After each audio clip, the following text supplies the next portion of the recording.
3월 한 달도 여러분의 삶과 또 가정과 직장과 사업처 속에 때를 따라 도우시는 하나님의 은혜가 충만하기를 축복합니다. 우리 서로 인사 나누시겠습니다.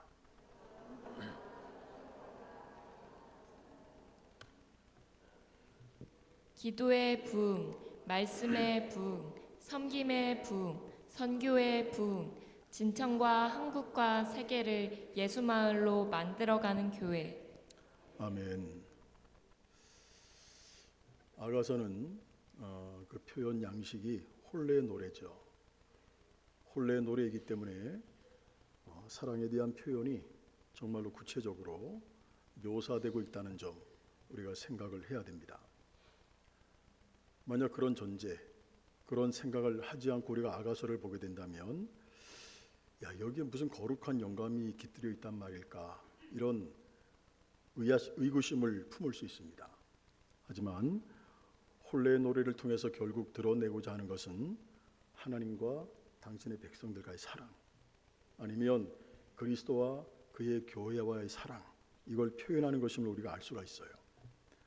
이걸 알고 아가서를 읽는다면 아가서처럼 그 사랑의 깊이를 정말로 심오하게 표현하는 것이 없다는 것을 우리가 깨닫게 될 겁니다. 그러면 오늘 본문은 어떤 내용을 통해서 그리스도와 교회의 깊은 사랑, 또 그리스도와 성도의 깊은 사랑을 생각해 볼 수 있을까?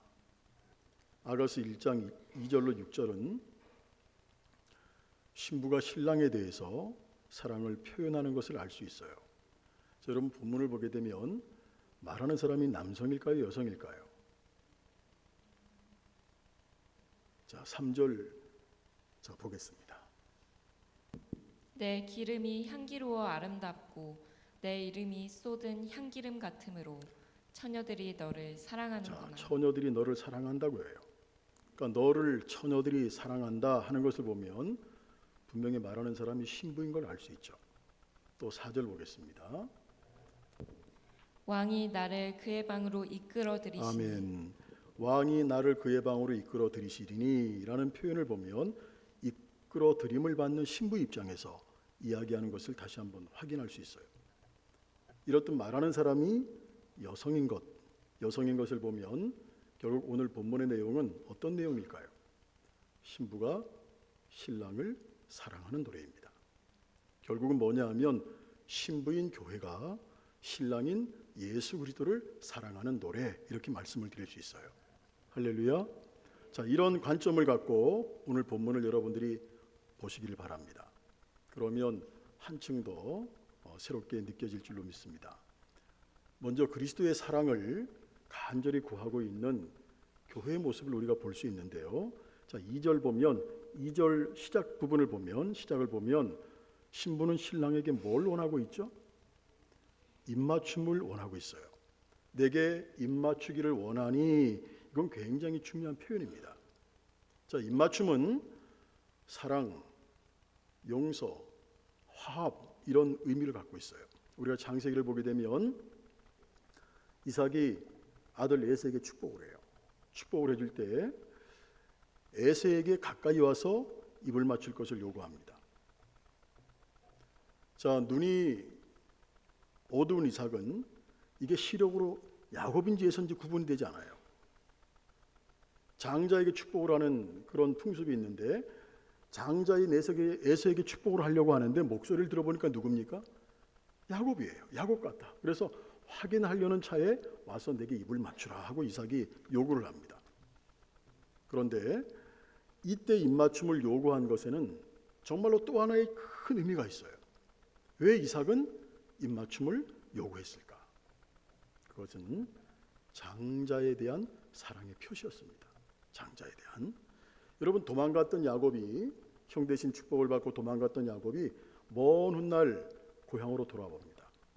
고향으로 돌아오게 될 때 그때 야곱은 한 가지 걸리는 것이 있었어요. 뭐가 걸릴까요?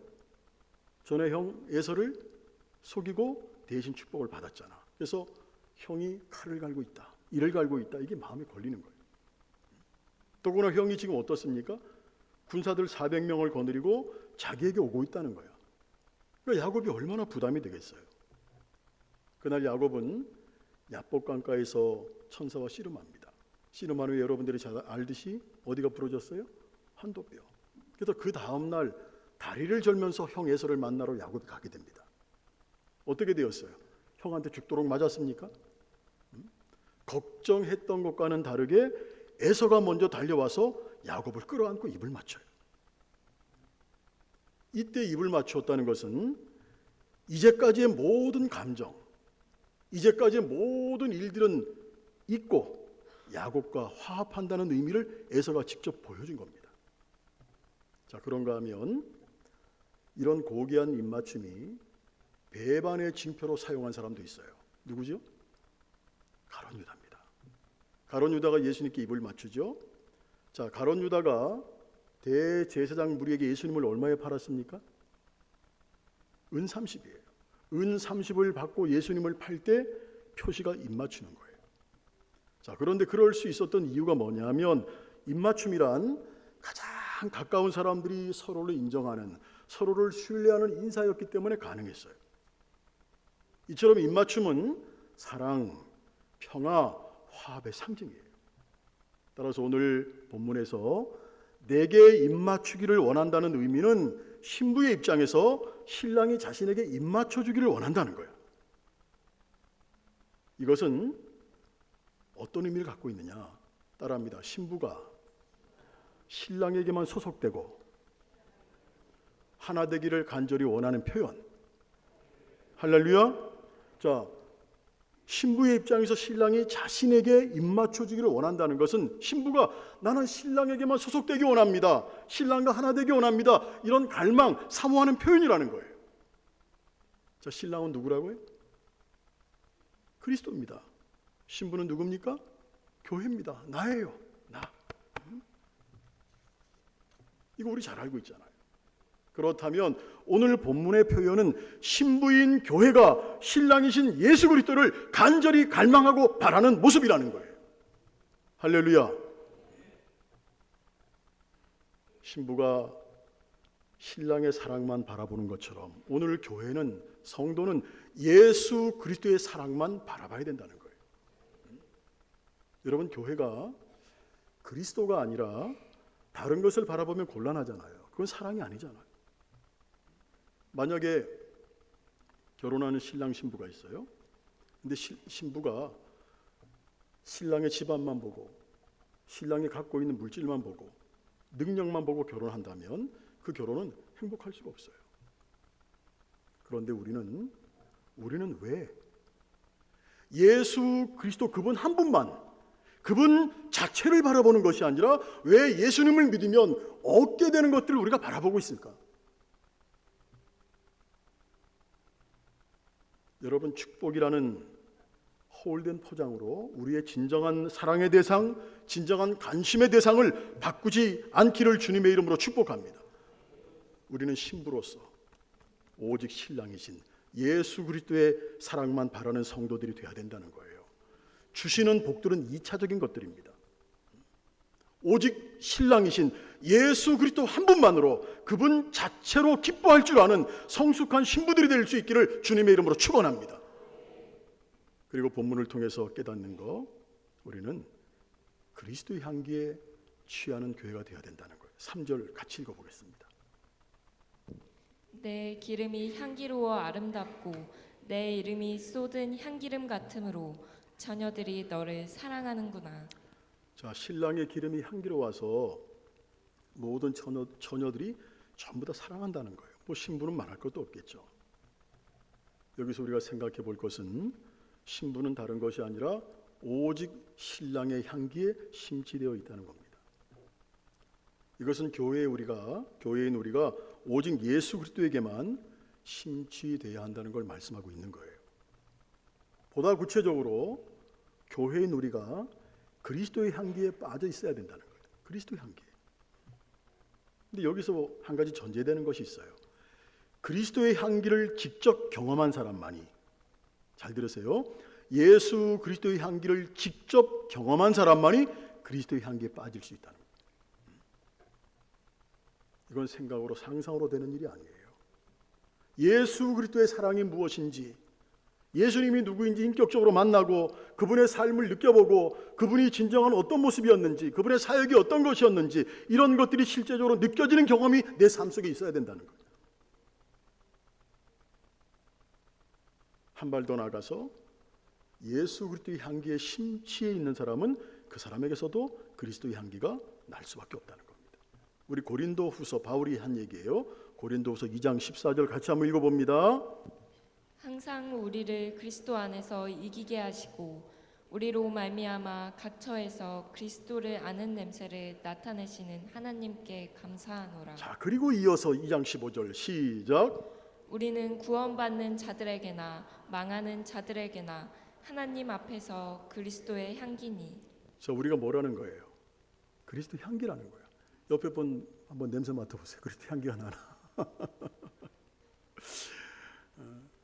정말 맡아보시면 어떡해요?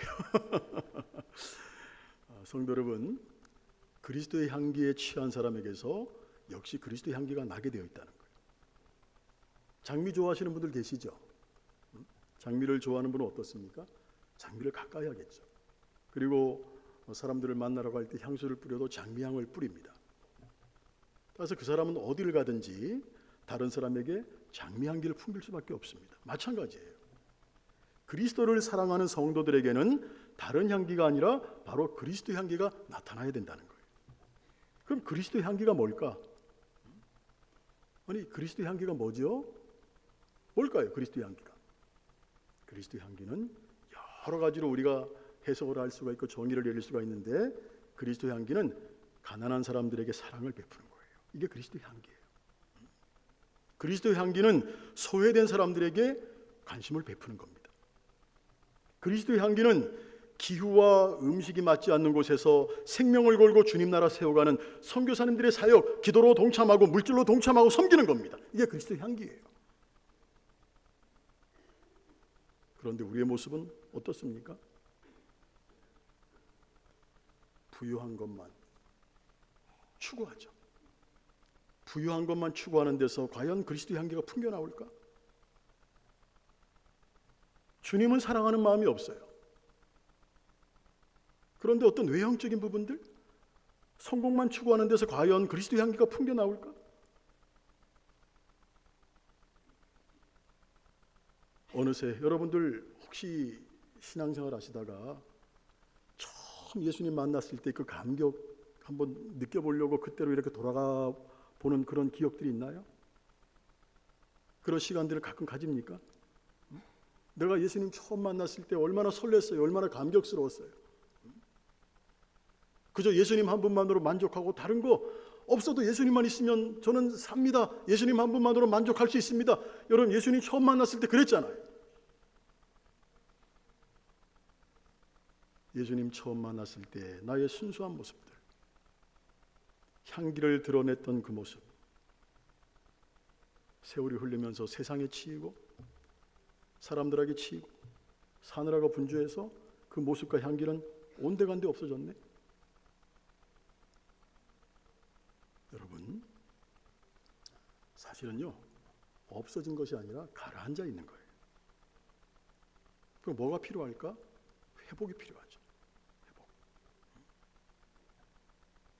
다시 한번 회복되어서 신랑 되시는 그리스도의 향기에만 심취하는 저와 여러분 될 수 있기를 소망합니다. 그리고 여러분 자신에게서도 역시 그리스도의 향기가 나도록 그리스도를 닮아가는 삶이 되기를 소망합니다. 우리가 마지막으로 하나 더 생각할 것은 교회는 그리스도께로 향하는 열정이 있어야 된다는 거예요.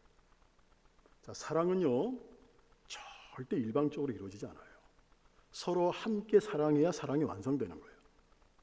상대방이 나를 사랑하지 않아요. 사랑하지 않는데 내 혼자 사랑합니다 하고 고집한다면 상처가 될 수가 있고 고통이 될 수가 있는 거예요. 사랑은 어디까지나 함께 해야 되는 거예요. 그러니까 교회와 그리스도와의 관계도 마찬가지예요. 교회는 그리스도는 교회를 사랑해야 돼요. 자, 4절 봅니다. 4절은 굉장히 재미있는 양상을 보여주고 있어요. 보겠습니다. 왕이 나를 그의 방으로 이끌어 들이시니 너는 나를 인도하라. 우리가 너를 따라 달려가리라. 우리가 너로 말미암아 기뻐하며 즐거워하니 내 사랑이 포도주보다 더 진함이라. 처녀들이 너를 사랑함이 마땅하니라. 자, 여기서 4절에서 핵심이 뭘까요? 핵심은 신랑이 신부를 자신의 방으로 인도하는 것, 또 하나는 거기에 대한 신부의 반응이에요. 자, 어떻게 표현되고 있습니까? 신랑이 인도하여 방으로 들이면 신부는 신랑을 따라 달려가겠다는 거예요. 서로 함께하는 모습이죠. 근데 우리가 여기서 놓치지 말아야 될 건 뭐냐? 신랑이 신부를 인도하면 신부는 달려가겠다는 고백. 신부의 결심이 굉장히 큰 걸 볼 수 있어요. 근데 저는 여기에서 달려간다는 표현을 열정이라는 말로 바꾸고 싶어요. 열정이라는 말을 붙여도 좋을 것 같습니다. 자, 그러면 자, 신랑은 누구라고요? 신랑은 누굽니까? 예수 그리스도예요. 그러면 먼저 생각해 볼게요. 신랑인 예수 그리스도가 신부인 교회를 어떻게 사랑했을까? 자신의 몸을 내어주셨습니다. 십자가는 그리스도께서 그의 교회에게 주신 가장 큰 선물이에요. 믿으십니까? 가장 분명한 사랑의 표시입니다. 예수 그리스도는 신부를 사랑하되 말로만 사랑하신 것이 아니에요. 친히 자신의 생명을 내어주셨어요. 사랑을 확실하게 보여주셨습니다. 자, 그렇다면 이제 남은 것이 뭘까? 신부인 교회가 신랑이신 그리스도를 사랑해야죠. 그리스도는 자신의 생명을 내어주심으로 우리를 당신의 방으로 인도하셨습니다. 그렇다면 이제 우리의 모습은 어떻게 해야 되느냐? 말 그대로 우리는 그리스도께 달려가는 모습이 돼야 된다는 거예요. 그런 열정이 여러분의 삶 속에, 여러분의 사역 속에 나타나야 된다는 것입니다. 할렐루야. 하지만 안타깝게도 그리스도와 교회와의 관계에서 신부인 교회는, 신부인 우리는 늘 주저하고 있어요. 신랑은 나에게 생명까지 주셨는데, 모든 거 다 쏟아부어 주셨는데, 우리는 신부인 나는 여전히 주저하면서 모든 거 내려놓고 주님께 달려가는 것을 망설이는 경우가 많다는 거예요.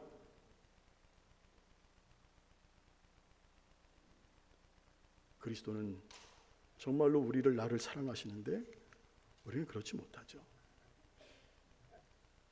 아가서에서 노래하는 이 여인처럼 된다면 얼마나 행복할까? 이 여인처럼 기쁜 마음으로 달려간다면 얼마나 좋을까? 그런데 죄송하지만 우리의 모습은 아가서의 오늘 본문에 나오는 여인보다 호세아서에 나오는 고멜에 더 가깝다는 거예요. 성도 여러분, 교회는요, 우리는 이미 주님의 사랑을 엄청나게 받았어요. 믿으십니까? 여러분들이 구원받아 앉아 계시잖아요. 엄청난 사랑을 받았어. 지금도 그리스도는 나를 사랑하고 계셔요. 교회를 사랑하고 계시다고. 할렐루야. 이제 남은 것은 교회가, 내가 그리스도께 달려가는 겁니다. 세상 가치관에 매몰되어서 예수님께로부터 멀어지는 것이 아니라 세상 가치관을 과감하게 떨쳐버리고 우선순위를 예수 그리스도로 바꾸고 예수님께 달려가는 모습이 돼야 된다는 거예요. 지금 여러분들 어떤 모습일까요? 달려가는 모습일까요? 아니면 아직까지 이것저것 계산하고 있습니까? 여러분 스스로 돌아보시길 바랍니다.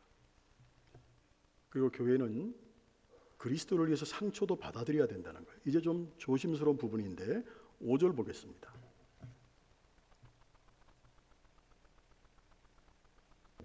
예루살렘 딸들아, 내가 비록 검으나 아름다우니 게달의 장막 같을지라도 솔로몬의 휘장과도 같구나.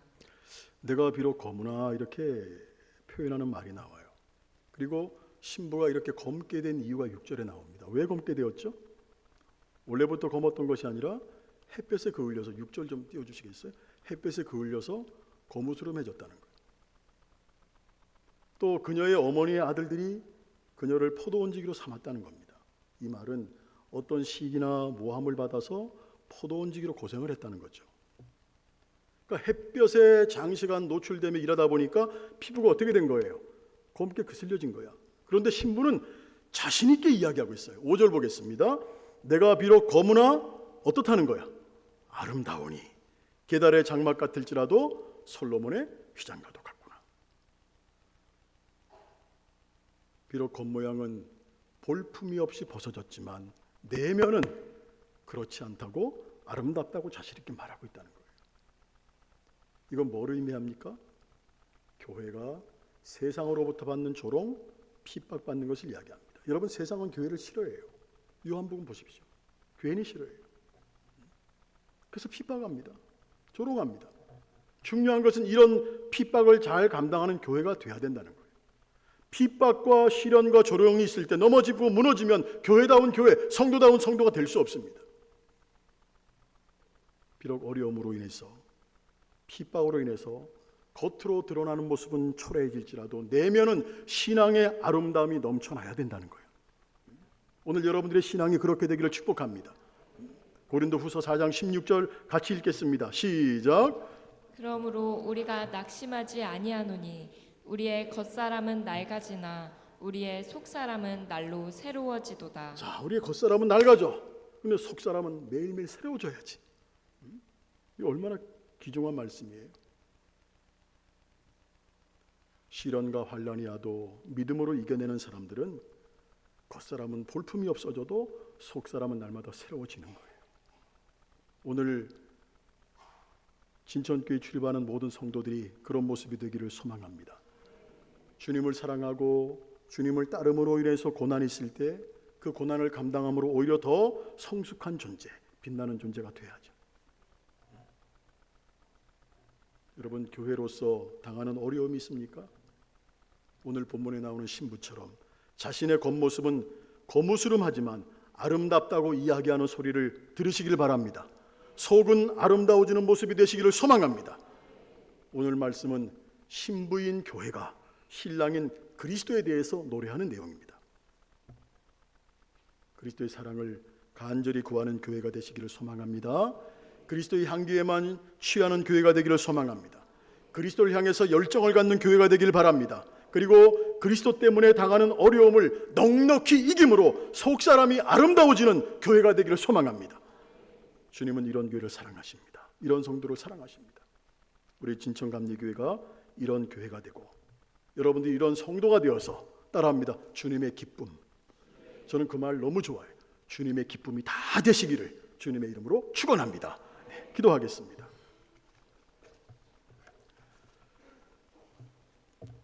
오늘 말씀을 우리 주